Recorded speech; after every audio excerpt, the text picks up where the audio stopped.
Ladies, gentlemen, let me welcome you to another round of the Dakota Boys Talk Movies, starring the ever-so-handsome Steven.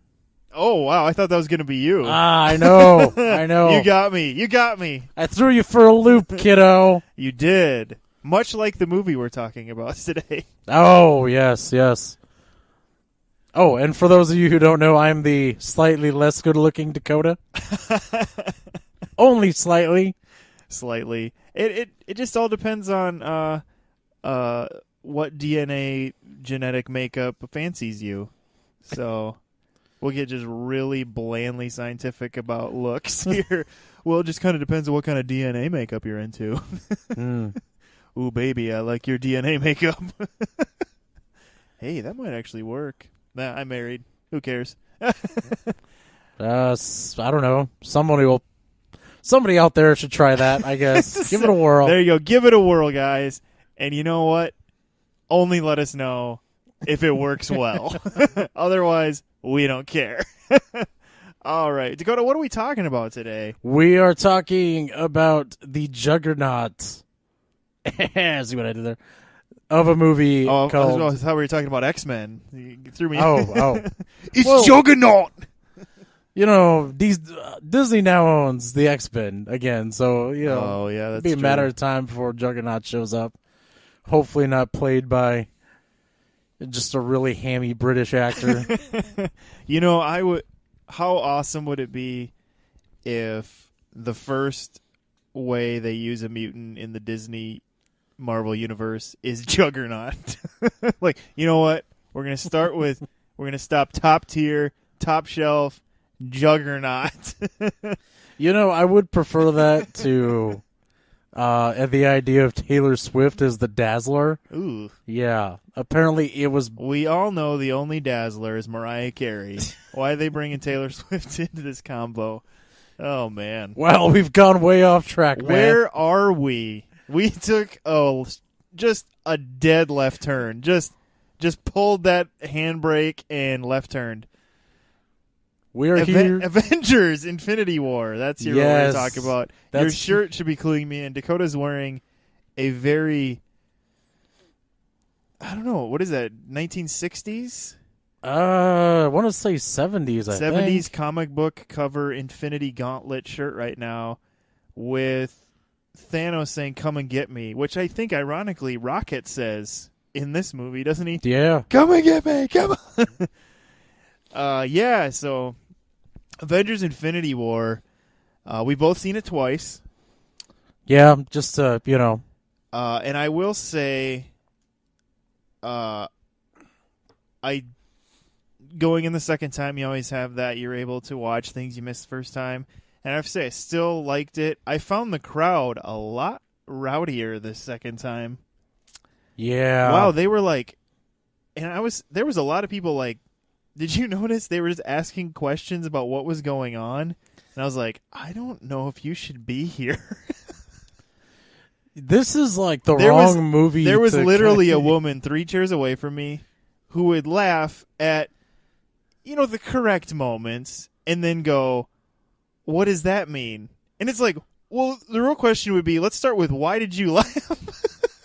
There was kind of a lady in front and to the left of me who apparently didn't know who the Guardians of the Galaxy were. Oh, kind of missed those movies maybe, huh? Yeah. She's like, there's a tree and a raccoon. I distinctly heard the following questions.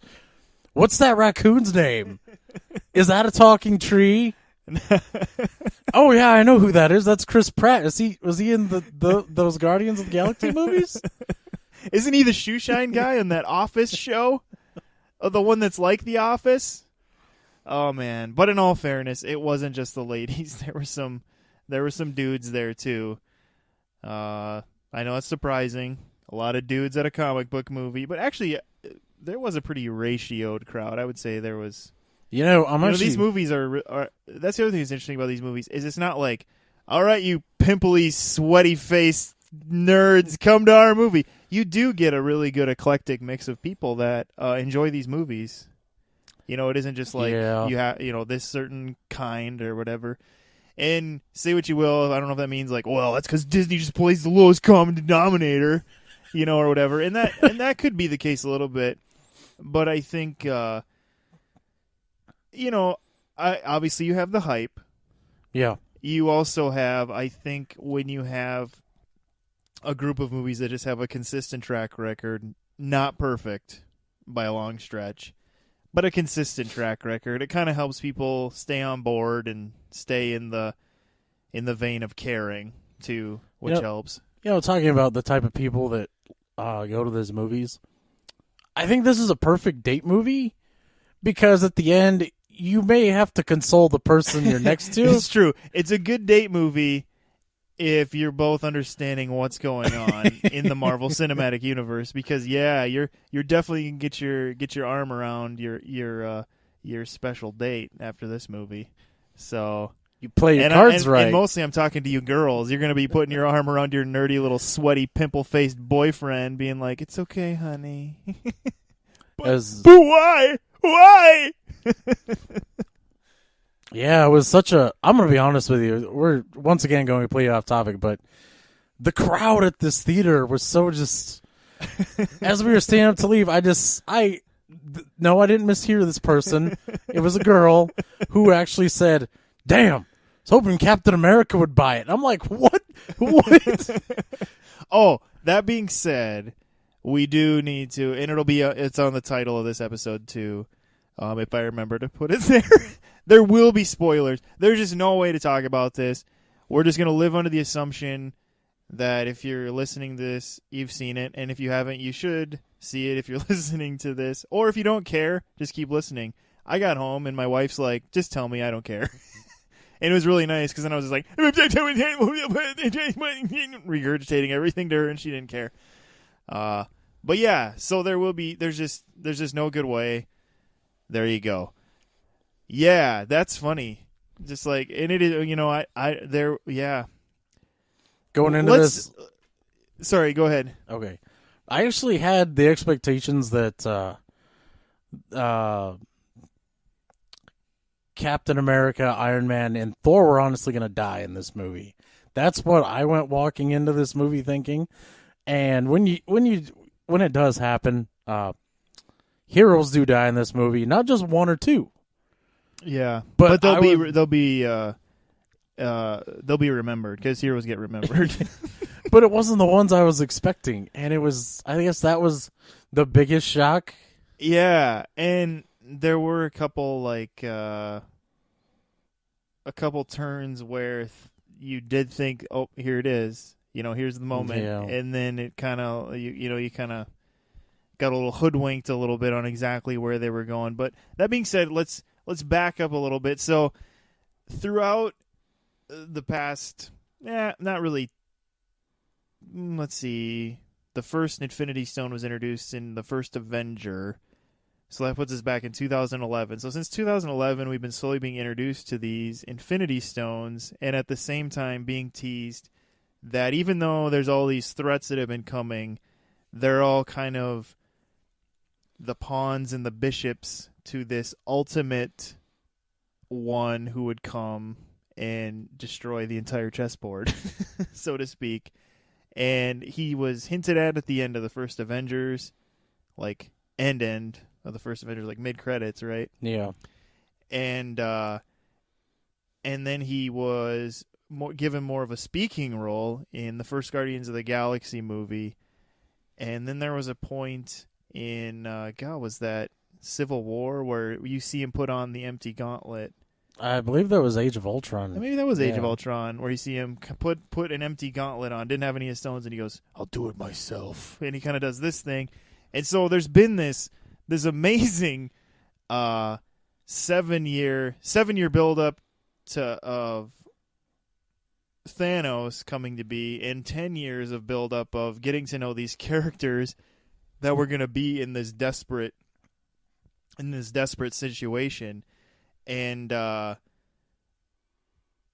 so, yeah, I mean, this movie starts with you seeing the ship that Thor was on with the rest of the Asgardians from the end of Thor Ragnarok completely everyone's dead.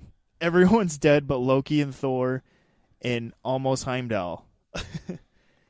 Yeah, it's That was a pretty dour place to start, but at the same time, they needed to set up not only the threat, but just everything about who Thanos was. Is in that first scene, and so I don't know. It was definitely a lot different place for these types of movies to start.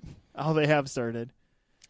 Yeah, that beginning is a real shock, especially considering it's literally picking up right where Thor Ragnarok left off. Yeah, which was a fun comedy movie. Yeah, and it's dark, and you're hearing this distress call, and then you get inside the ship and you see. Oh, sorry, Hulk was there too. My bad. Yeah, obviously.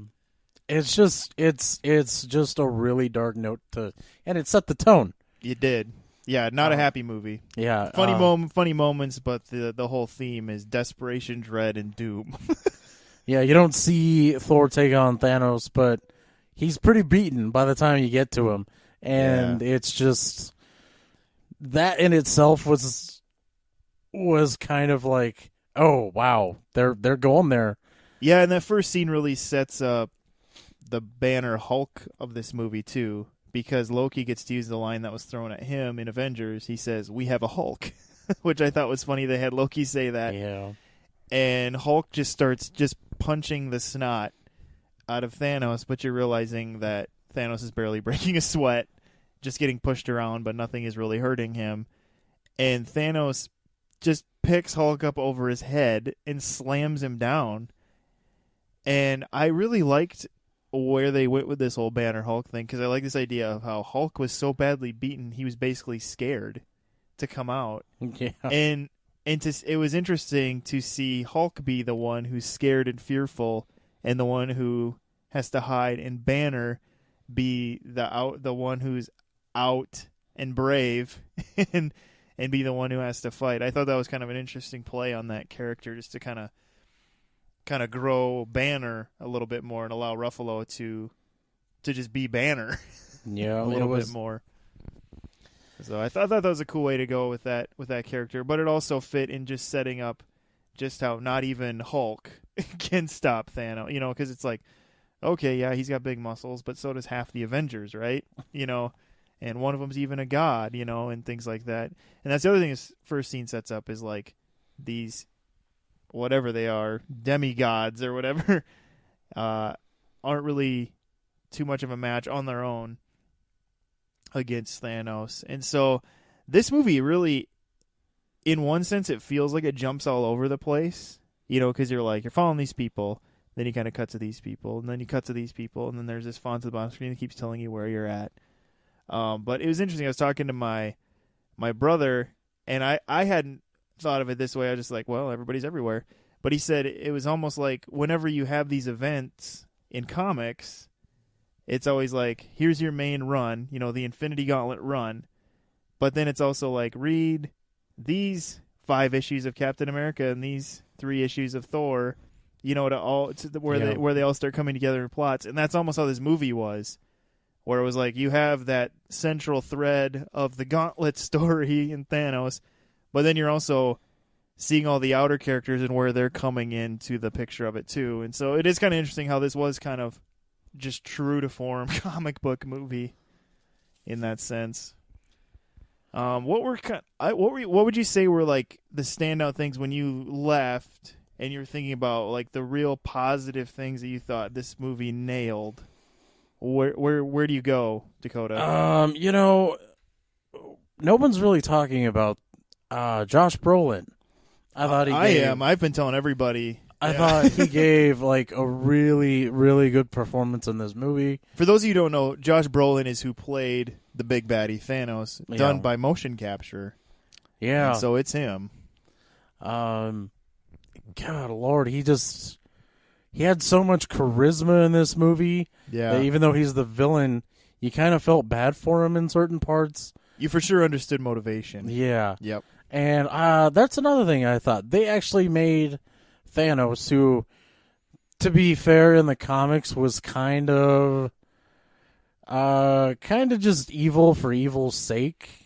Sure. He was like kind of like the space personification of the devil. He was just all powerful. He was all knowing.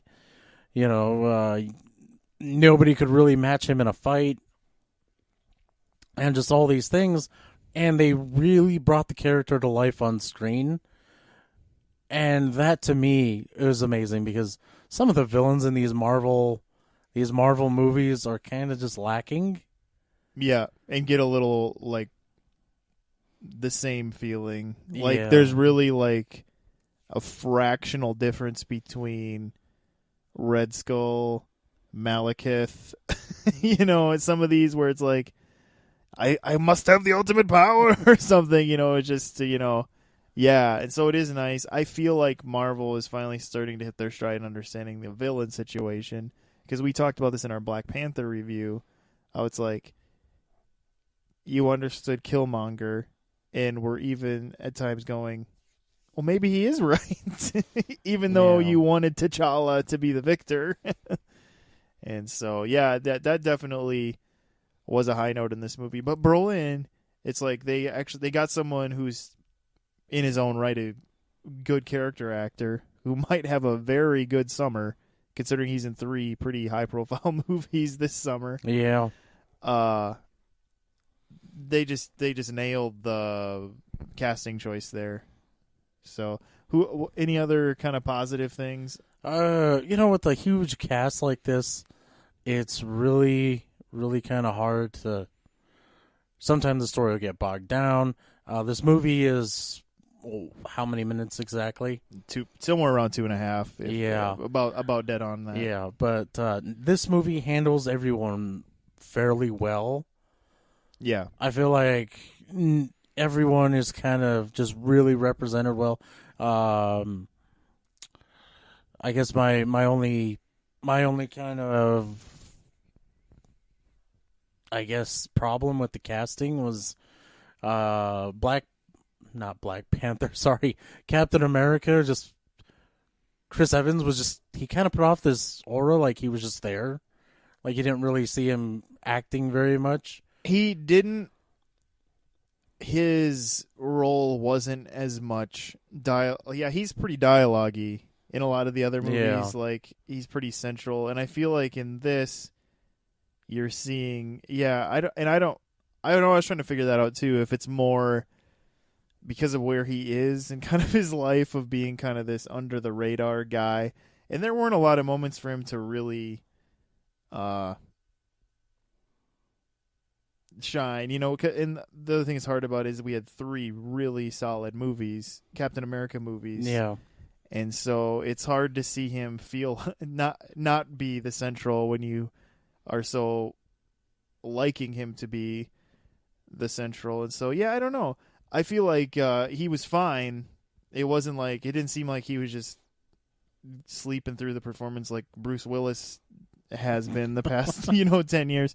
But at the same time, it's like, yeah, it'll be interesting to see what. I think the next movie is really gonna have to clue us in to where exactly they're going.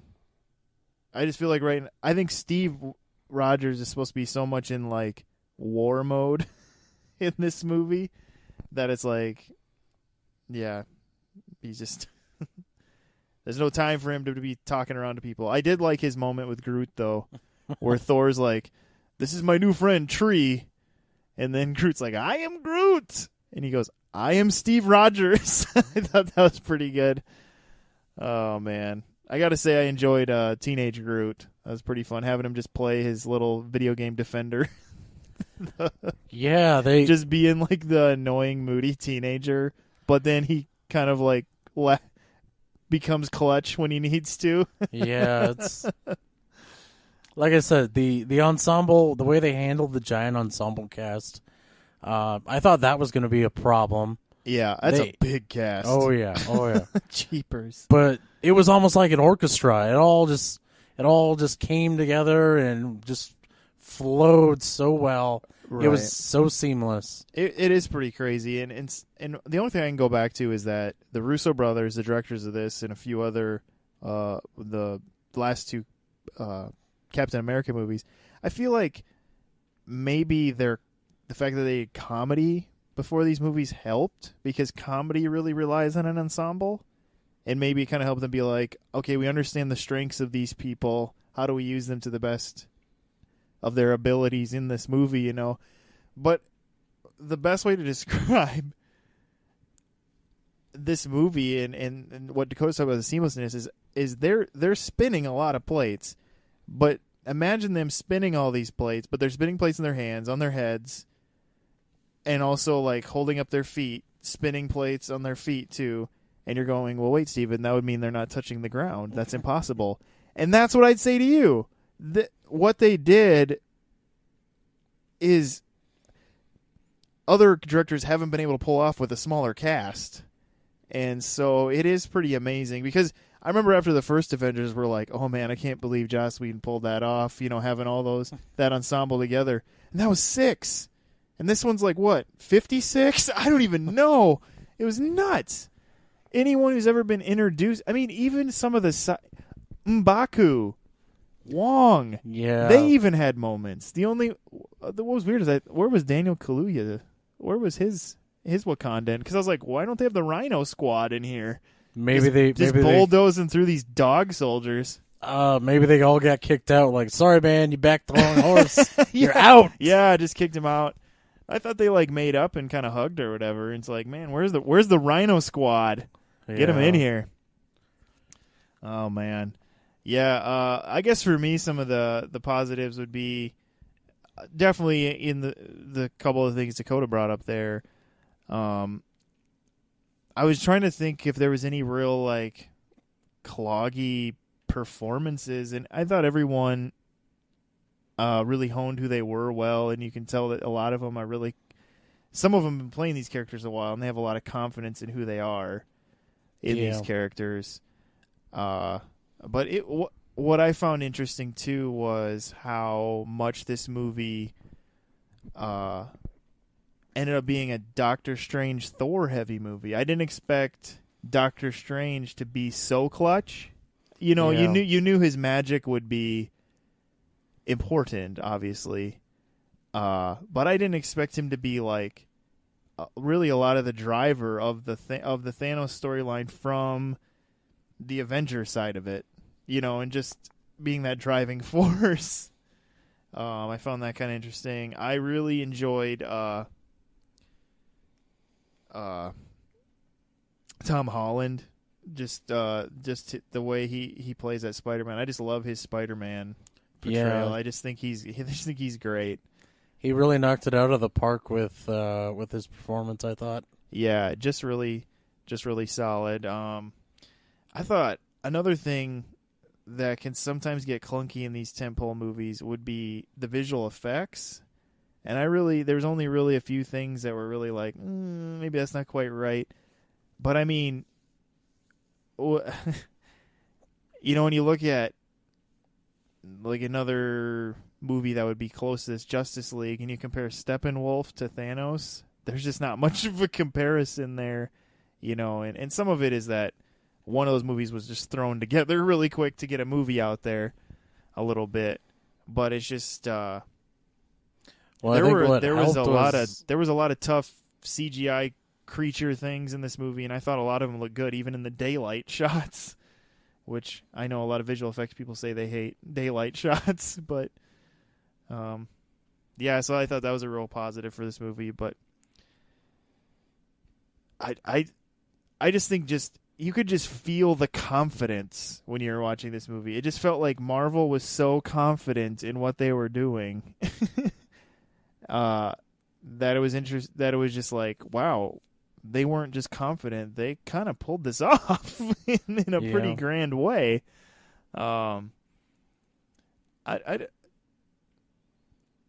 What did you think about where this movie ended up going? So, through the course of this movie, we see Thanos basically gathering the stones, and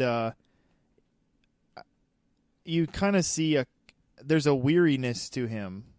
That's what I thought was interesting about Thanos, is like he's kind of they kind of made his motivation to do this was that he sees the amount of people and lack of resources as the problem. He saw that as kind of the problem on his planet, and they wouldn't listen to him, and so he kind of just took it into his own hands, and then just kind of got this motivation and drive to do it through the whole universe, basically. And you're kind of there's a flashback where you see him when Gamora becomes his quote unquote daughter, and what he does on her planet, and he just decimates half the people and leaves the other half of the people alive.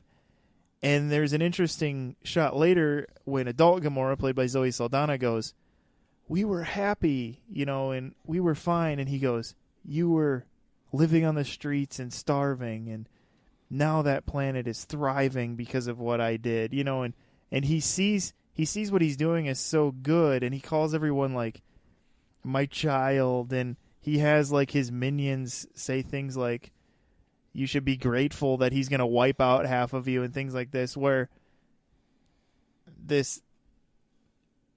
he's just this total god in his eyes, really, but he wants to gain that ultimate power, and that's what these stones are doing. But you're also seeing the cost of it, just in the sacrifices he's having to make, which I think plays back into the Dakota talking about caring for the villain when you're seeing him being torn apart in a sense to bring about what he sees as right. It is kind of interesting when these movies kind of play on those ideas, because this is something I always think is interesting, like how people always go, you just got to do what you think is right in your heart. And I think, what a load of garbage, because isn't that what Thanos is doing, and we're saying he's bad? Yeah. That's what I think is the problem with this whole ideology of, like, follow your heart. Well, we should be rooting for Thanos if we're totally on board with this follow your heart bull crap. Yeah, I blame all, like, the really sappy, like, movies where the girl's from a well-to-do family which falls in love with, like some guy who's like from a poor family and his dad's drunk, and the senile old woman is like, "Honey, just follow your heart." And she goes and and oh my God, she followed her heart. And she's happy. It's like, she is. She's so happy. They're so happy, Dakota. They're just frolicking away on their horses over that beautifully green hill. So happy from following their heart. And guess what? That's what happened to Thanos. He's so happy on his green hill at the end. Yeah, about that. So I'm almost looking at this movie differently. This movie was a beautiful story of a man following his heart and living his dream. Yeah, well, you could say that about Hitler, I guess, too. I mean, that's what I'm trying to say. Okay, this is what I want all of you to think about. Think about how terrible it actually is to follow your heart. That's what I want you to think about. All right, moving on. Okay, let's get in. We're gonna get into deaths here a little bit. So there was a death right at the beginning. Loki just has his neck just completely snapped by Thanos. I think he's dead. I think Loki's dead. Yeah. And we'll get in, and if you've seen this movie, you understand what we mean by dead, but we'll get into that later. But I just don't think I think that's dead. Yeah, he had it coming, honestly. He needs to go. I mean, Loki was fine and fun, but I think the sun's getting low, as Black Widow would say. It's time to go. Yeah, I'm actually really surprised. The one that surprised me was, I always screw up his name, Heimdall? Oh, Heimdall. I think it's Heimdall. Played by the just amazing Idris Elba. Just a beautiful all-around man who I just want to be in everything. I just love that guy. Yeah, Idris Elba.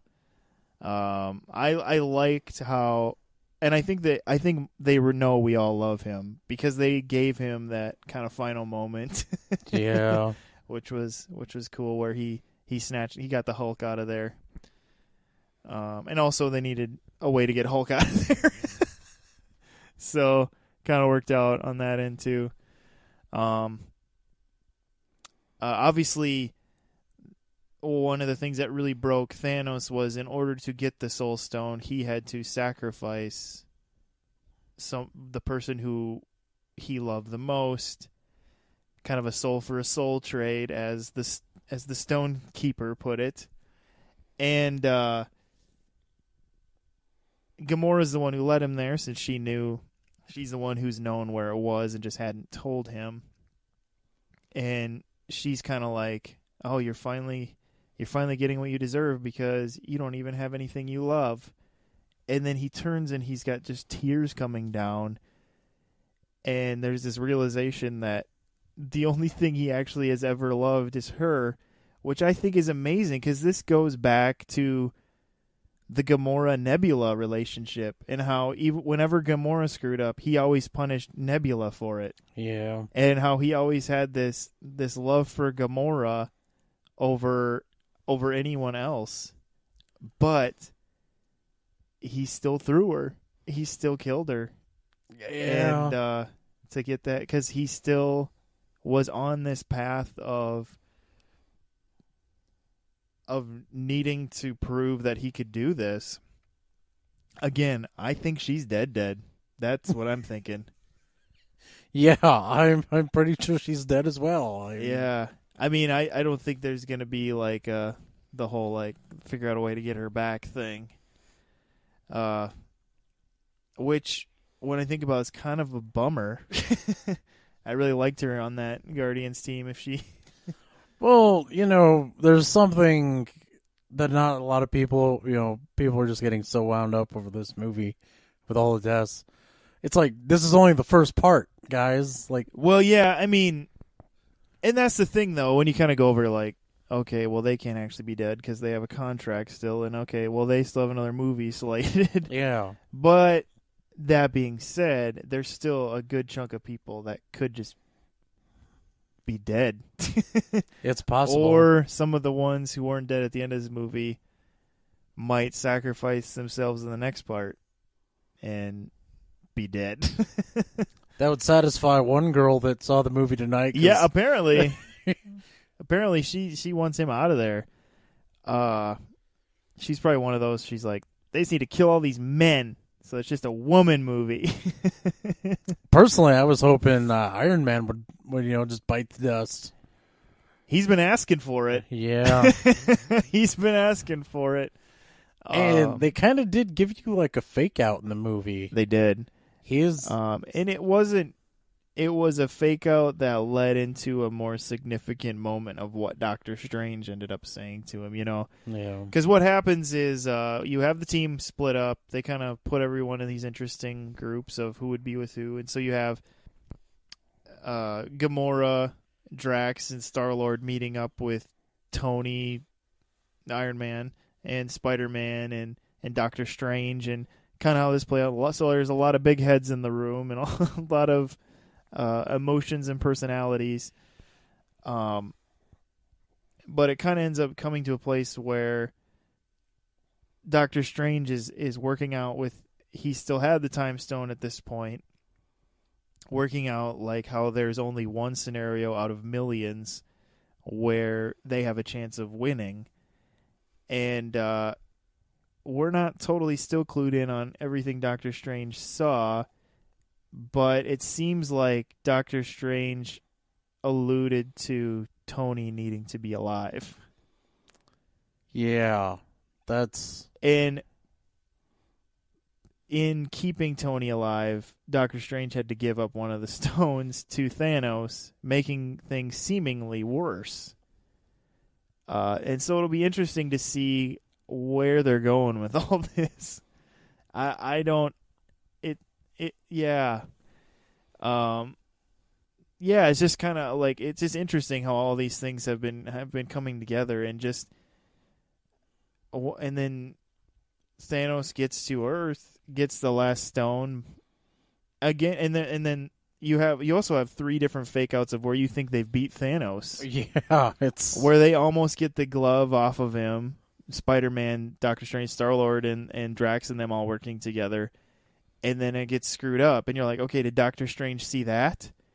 And then there's a moment in Wakanda where Wanda destroys the Mind Stone. But Thanos already has the Time Stone by that point and reverses to when it's not destroyed. And so you have all these moments where they kind of beat him but don't. And you're like, what is Doctor Strange seeing? Did he see them? Did he see this scenario where they kept almost beating Thanos, but then it just keeps going further and further? And it's hard to know, except that the answer is maybe yes, because if he knew he was going to die so that Iron Man could live, it makes him think he's putting a big gamble that that things will get fixed. So I don't know. It'll be interesting to see where all this goes, but then that's the thing. Thanos gets the last stone and closes that gauntlet with a snap of his fingers, and everything is pretty crappy. Yeah, then cue the waterworks, I guess, as one of my old teachers used to say, because a lot of people dead.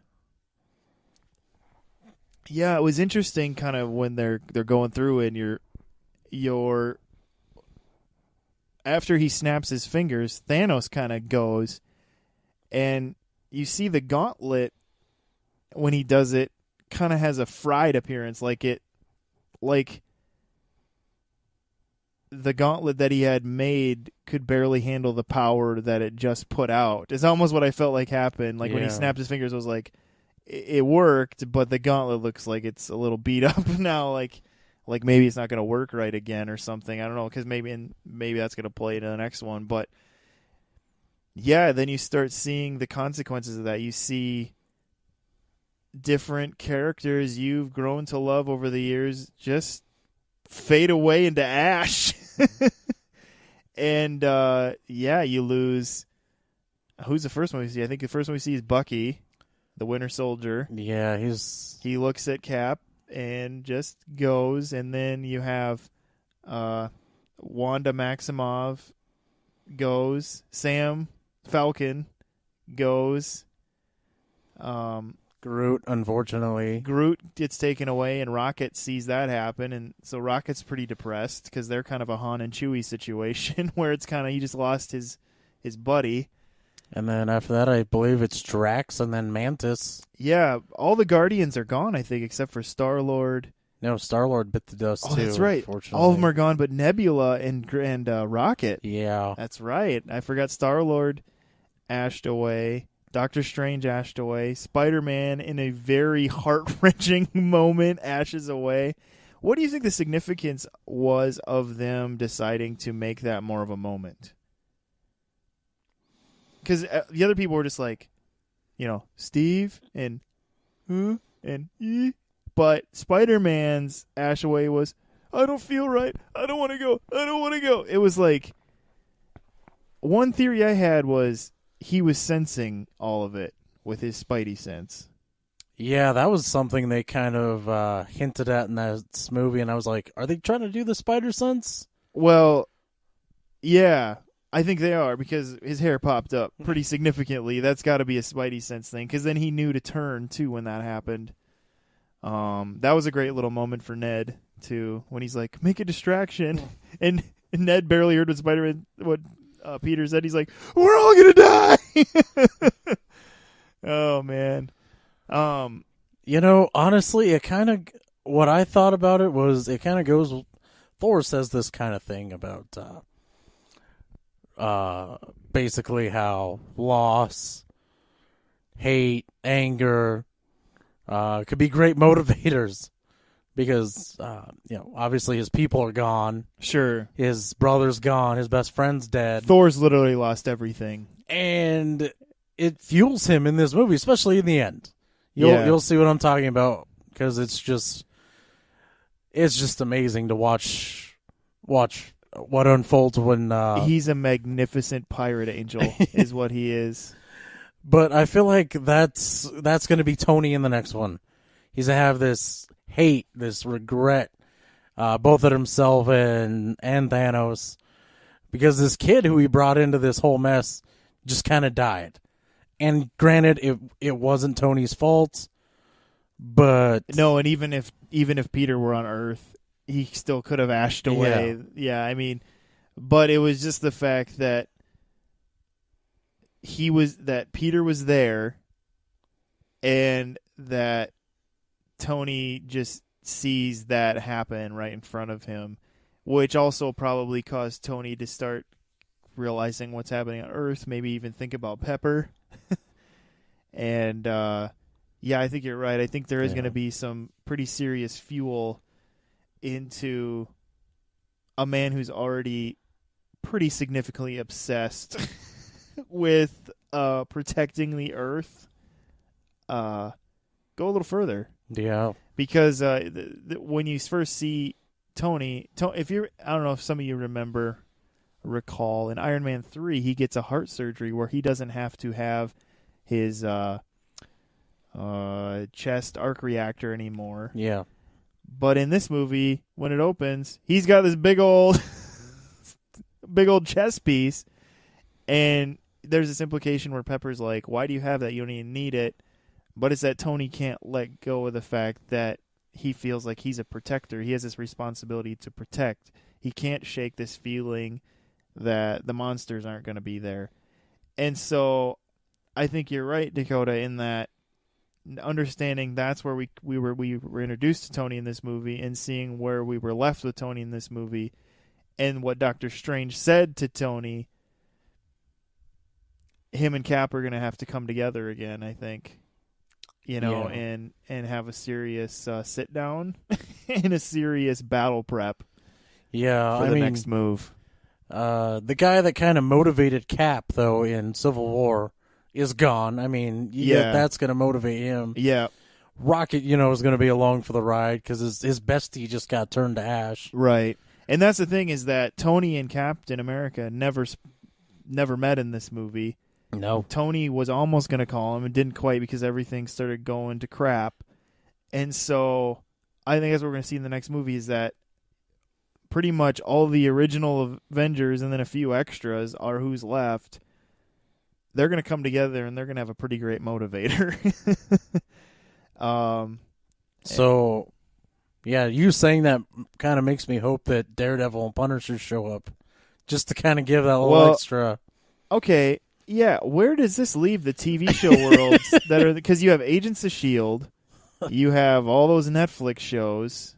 Where does that leave them? Are they in different Agents of S.H.I.E.L.D. will probably somehow have to tie into this because they follow the timeline. Yeah, they do. But do those Netflix shows still take place a few years ago? And so maybe they're still taking place before these events would have happened? I'm really not sure. It was, there was a Daredevil episode where it was kind of hinted that the Civil War was going on just because of some newspaper headlines in the background. Yeah. Sure, yeah. So I don't know if that's still set years before this or if they're going to try to bypass it, because they try to keep those shows like more on the street level. Yep. And less like superheroes, tights, fights, that sort of stuff. Yep. So I don't know. It would be cool to see the Punisher, just kind of going crazy with an M60. Yeah, I mean, it would really be just really not much different than Black Widow getting to punch around on the field. If he were up in a tree just sniping. Yeah, it is crazy. Apparently they've had the rights to use Silver Surfer for a while. Okay. Fox and Disney did this deal a while ago where it's kind of the same deal where they got to use Quicksilver and Scarlet Witch, and then they got the rights to use the Skrull, which Fox had owned since the Skrull were enemies of the Fantastic Four. But they got the rights to use Galactus and the Silver Surfer, I believe. Okay. So, which those two kind of go together a little bit. yeah. Now, going on this, characters that aren't quite here, but let's cut to the post-credit scene. So the post-credit, we see Nick Fury and Agent Hill, or whatever she goes by now if she's not an agent, Maria Hill, working for Nick Fury, riding in an SUV, kind of talking about a few of the things going on, where people are, and then things start crashing around them, and basically you get Nicolas Cage's Left Behind, where people just start disappearing. No, what's happening is you're in the moment when when half the population of the Earth is starting to disappear. And they're trying to figure out what's going on. They're seeing things kind of, people disappearing and things. And then Agent Hill, Maria, starts to disappear. And you see Nick Fury run to his bag, pull out a thing, push something, and then he disappears, saying his famous catchphrase, Samuel Jackson's famous catchphrase, not so much Nick Fury's. And it's this weird-looking pager from space or future. I don't know what it is, but it just keeps saying sending, sending, sending. And then a symbol appears, and then the symbol is backed with two colors. And when all those things come together, it looks exactly like Captain Marvel's symbol and colors. And so you see that Nick Fury, right before he ceases to exist, I guess they're not even really dying, they're basically ceasing to exist, is able to make some sort of SOS. Now, Dakota, can you explain to everyone Captain Marvel?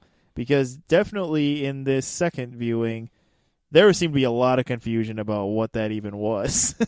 There's a lot of people like, what does that mean? This movie was bull. Who is Captain Marvel? Oh, I can't actually answer that question. My understanding is... The problem is, I always thought it was Miss Marvel. Okay. She was this agent that had worked for S.H.I.E.L.D. She got some sort of... I think she was experimented on by aliens. Okay. But she did have blonde hair. She was kind of... I know the word brute doesn't really go well in describing a woman. She's more prone to using her fists to solve problems. Kind of, that good old superhero solution. But the Captain Marvel thing, I'm not too sure about. Back in the day, I know there was a Captain Marvel. That was kind of... And it was all basically to kind of... at the time, I know, like, the Captain Marvel comic, which was a DC thing, was pretty popular, and I think they were just trying to avoid, like, confusion. But DC decided, nope, we're not calling him Captain Marvel anymore. He's Shazam. Don't get me started on that. And I just thought they rebranded Miss Marvel Captain Marvel. Like, I thought that's what had happened. I can't really remember the real name of Miss Marvel, so that doesn't really help me. Sure. Yeah, it looks like it was originally a Kree superhero called Mar-Vell, and later became the first incarnation of Miss Marvel, which, let's see, Miss Marvel came to be in the late 70s when her DNA was fused with Mar-Vell during an explosion, giving her superhuman powers. And then in the Silver Age, she was featured in a self-titled series, and she became associated with the Avengers and the X-Men. And so this Captain Marvel they're going with is Carol Danvers. And Yeah. It looks like her abilities are superhuman strength, speed, durability, energy, projection, and absorption, and flight. Yeah, so all your standard kind of superhero Yeah. So abilities. where does this leave us, Dakota? Where do you think this leaves us? Why? Where? there's a lot of questions going here. Like Nick Fury, how long has he had this ability to contact Captain Marvel? And what does he feel like she can do, and where is he contacting her? Is she in space? Is she in the 90s and he's calling her back in time? Honestly, I don't know about all that, but I feel like the way they're probably going to portray her, she's probably going to be so powered that she's going to take on the role that Adam Warlock was in the comics. And for those of you who don't know Adam Warlock, he was... You're talking in the Infinity Wars story. Okay. Adam Warlock was basically the person that could actually beat Thanos. Okay. Like, he was kind of teased at the end of the last Guardians of the Galaxy movie. Yeah, there was a real quick tease. Yep. And much like that species, gold skin, gold hair, I suppose dashingly good looking. Just ridiculous. But not nearly as much as Thor, who is a pirate angel. Yeah. But that's what I'm assuming.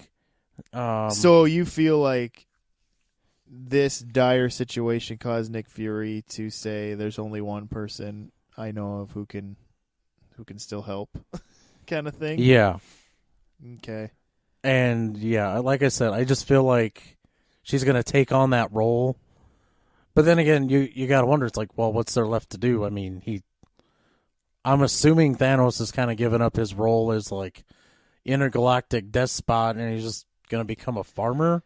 Judging by the last scene you saw him in. Yeah, the last scene in Avengers, the actual movie, is him on some other planet, because they made you know it wasn't Earth, because there was some other big planet moon thing in the sky, and he's just smiles, finally able to rest. Yeah, he's looking down on a valley. And I told Dakota what I want more than anything is the next movie to start with him just hanging out in a rowboat fishing. That would just be awesome. Or just like mad that the crops aren't coming in the way he was hoping because the rain didn't come. Just like picking up some dusty soil, looking up at the sky like, just not cooperating, are you, weather? Just like totally chill. Oh, man. But the good news is come March, we're going to hopefully have a really good understanding of why Captain Marvel is going to be the one we need, because she will be getting her own movie. Oh, wow. So in March, a few months before the next Avengers. So she's just essentially leapfrogging. It's going to be a big year for Brie Larson then, huh? Yeah. It's going to be quite a deal. And there was some scuttlebutt that she was going to even have an appearance in this movie. And apparently they decided to, the Russo brothers, I think, even just decided to pull it back a little bit and say, you know what, let's just kind of save it. And the other thing, too, is I guess we'll get a little bit of a breather after this bummer situation with Ant-Man and the Wasp this summer, which will probably just be another kind of fun caper type movie. So, yeah. Marvel. You know there's someone out there like, he's not talking about Deadpool 2. Why is that? Well, that's not even part of this universe. And I think we can all assume that'll make a buttload of money and we'll all be happy. So, all right. So there you go. And Thanos will be in that also as Cable. Josh Brolin, you mean? No, Thanos. Do you think there'll be a reference to him also being Thanos? Oh, good. Or that he'll put on some sort of metal glove and just kind of like close it up? They gotta kind of stop it with the self-aware jokes. Yeah. I feel like that's kind of what ruined the Deadpool video game. The Deadpool video game was enjoyable till he was constantly looking at the screen criticizing you or the game. For your playing abilities or what? Yeah, and then he'd make fun of the story, and it was just like, dude, I get it, but can we just like focus? Yeah, that would get kind of annoying.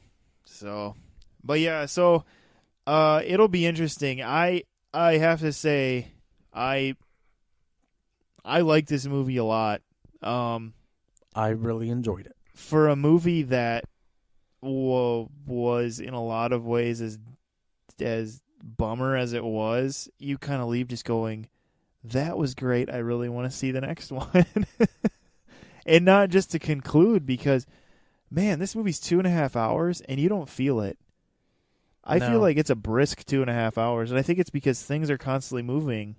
You know, you don't slow down much in this movie. And I think even when you do, within those slowdown moments is still the tension of everything to come. And that was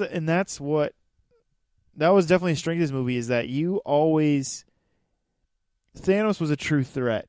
It was never like, and that's kind of what hurts in some other movies that have like who's supposed to be the big foreboding bad guy, is you never feel them as a true threat. Whereas in this movie, it was like, this is an impossible pickle. No one can stop this imposing figure who has basically all power now. Or as Dakota and I are wondering, does he still? Because still kind of wondering what happened with that gauntlet. It didn't look good after he snapped his fingers. Yeah, it's tough because you gotta just kind of wait and see what happens. Yep. We can only wait and see, and we can only have a million theories we can put on the internet and then be mad when none of them are right. Yeah, man. Right, Star Wars? I'm still holding out, man. I'm still holding out that Rey's somehow a Skywalker. She's a Kenobi. Shut up. She's Yoda's like long lost descendant. Oh man. Yeah, that being said, Dakota, let's give this on a 5-star scale. Where would you put this on a 5-star scale? Avengers Infinity War. I'd probably have to go, oh man.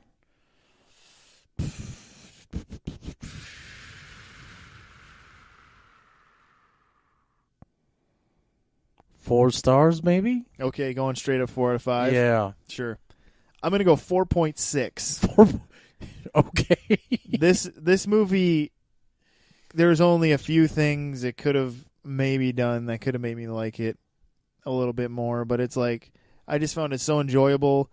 I just love the fact that they just took a dump on anyone's theories on how it was going to work. It was just fun to kind of see it, but still make a movie that was entertaining and great in its own right. And so I do think at the same time, though,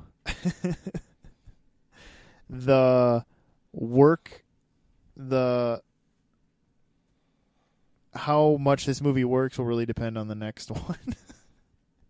Because, like, if the next one's kind of... Well, I don't know. At the same time, this one would still stand alone a little bit. Even if the next one was, like, kind of a letdown. You know, I guess this one would still work on its own a little bit. Because it really was, in a certain sense, a contained story of Thanos. You know, Thanos just following his heart. Like I said. You were just not going to let that go, are you? That's what he does. All right. Sorry. What were you saying? Oh, I forget now. Okay. Yeah. There's something else I was going to ask you. Oh, what do you think the title of the next Avengers will be? You know, I'm very confused because I just thought it was going to be Infinity War Volume 2, but... Well, they originally were just calling it Part 1 and Part 2, and then they're like, no, only this one's going to be Infinity War, and the next one's going to be its own movie.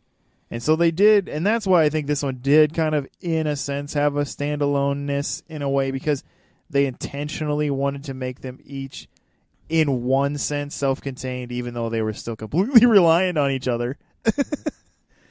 I have a feeling it's going to be called Avengers Endgame, because Doctor Strange just says, you're now entering the Endgame. Yeah. Or it'll be like something in that vein anyway. I think, well, the problem with trying to guess it is that I don't think this storyline, the upcoming storyline, is based on anything. Yeah.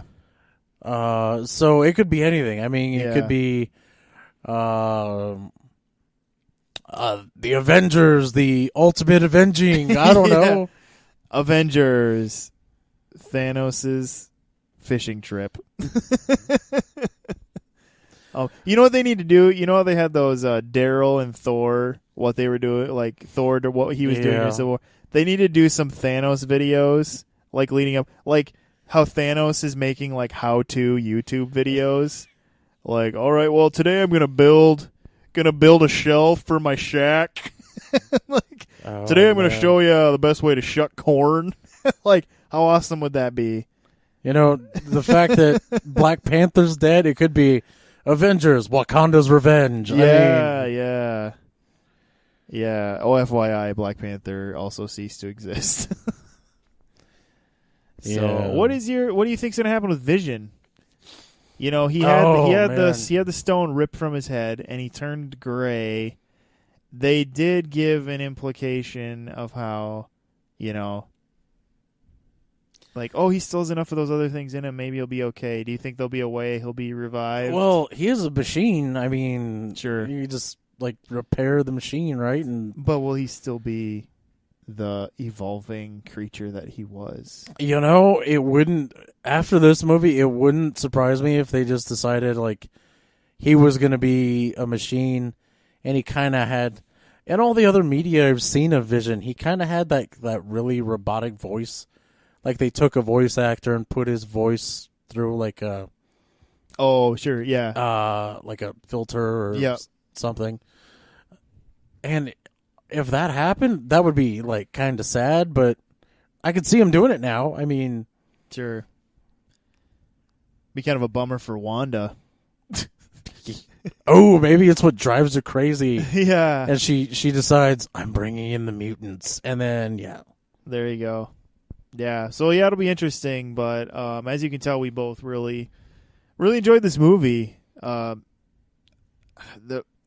Russo brothers just kind of have the Marvel audience's number. They kind of they're just really good at doing what they do and working with Marvel apparently to get this done. Who's directing the Captain Marvel movie that's taking place in the 90s? Oh, man, I don't even remember. Yes, I didn't know if that was any kind of up and comer or known director. I don't even know. We'll have to see what happens there. But that being said, tell us your thoughts. Did you enjoy the movie? Did you like it? What were your favorite things? What were your they could have done better here type comments? Let us know, and you can do that either on our Facebook page. We're at Dakota Boys Talk Movies on Facebook. We are at on Twitter. You can look for us there, and you can subscribe to us on YouTube. We always put all our episodes up on YouTube because some people listen to them there. But the main places are the places like iTunes or any of those other podcast ways. Listen to us, and so we hope you're doing that, subscribing to us in those places, rating us in those places. As I mentioned in some other episodes, you can even listen to us through your Amazon Echo, just through whatever podcast thing you're using on your Echo. Just tell Alexa to play us, and she will. I tried it on ours. It's pretty crazy. It's pretty cool that works. So we hope you're doing all those things, and we thank you for that. So with that, we'll wrap this up. And, man, summer movie season's just starting. Oh, yeah. Not too many amazing ones, but there's a few in there. We'll bring you some more, and maybe some other just fun episodes too. So with that, this is Steven. And this is Dakota. Take it easy.